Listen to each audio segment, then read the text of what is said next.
Hi friends. இப்போ நம்ம time and டிஸ்டன்ஸில் நம்ம டைப் 2 பார்க்குறோம். நம்ம ரயில் கணக்குகளில் டைப் 2. டைப் 1 பார்க்காதவங்க இதுக்கு முன்னாடி உள்ள வீடியோ பார்த்துட்டு வாங்க. வீடியோவோட லிங்க் டிஸ்கிரிப்ஷனில் கொடுக்குறேன். அதை பார்த்துட்டு இது பார்த்தீங்கன்னா உங்களுக்கு ஈஸியாக. டைப் 2ல எப்படின்னா, ஒரு ரயிலுடைய நீளத்தை வச்சு ஒரு எலக்ட்ரிக் போல், அதாவது ட்ரெயின் வந்து ஒரு எலக்ட்ரிக் போலையோ இல்லை ஒரு நிற்கிற மனிதனையோ எப்படி அதை கிராஸ் பண்ற டைமை எப்படி கண்டுபிடிக்கிறதுங்கிறத நம்ம பார்க்க போறோம். அதுக்கு எப்படி அப்படின்னா, ஃபார்முலா வந்து வேற ஒன்றும் இல்லை, நம்ம சேம் தான். டைம் ஈக்குவல் டு என்ன போட்டிருந்தோம், டிஸ்டன்ஸ் பை ஸ்பீடு. அதுதானே டைமுடைய ஃபார்முலா, டிஸ்டன்ஸ் பை ஸ்பீடு. இப்போ இதுல டிஸ்டன்ஸுங்கிறது என்னன்னு பார்த்தீங்க அப்படின்னா, ரயிலுடைய லென்த், ட்ரெயினுடைய லென்த் தான், ரயிலோட நீளம் தான் இதுல நமக்கு டிஸ்டன்ஸா இருக்கும். சரிங்களா?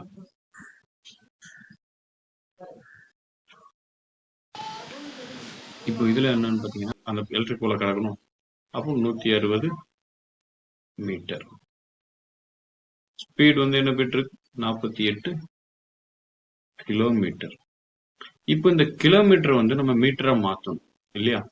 கிலோமீட்டர் பெர் ஹவரை மீட்டர் பை செகண்டா மாற்றணும். அதுக்கு என்ன பண்ணணும்னு சொல்லியிருக்கேன், 5/18. சரிங்களா?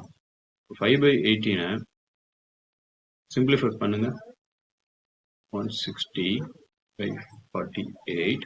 அடுத்து இந்த இது அப்படி மேலே போச்சுன்னா மேலே 18/5, 3 16 48, 10 16 160.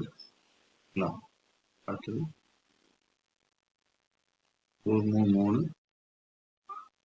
3 6 18, 6 3 18. இதில் ஒரு பிள்ளை 15 25 10 2 6 2 6 12 12 செகண்ட்ஸ். புரிஞ்சுதுங்களா? இன்னொரு எக்ஸாம் பார்க்கலாமா?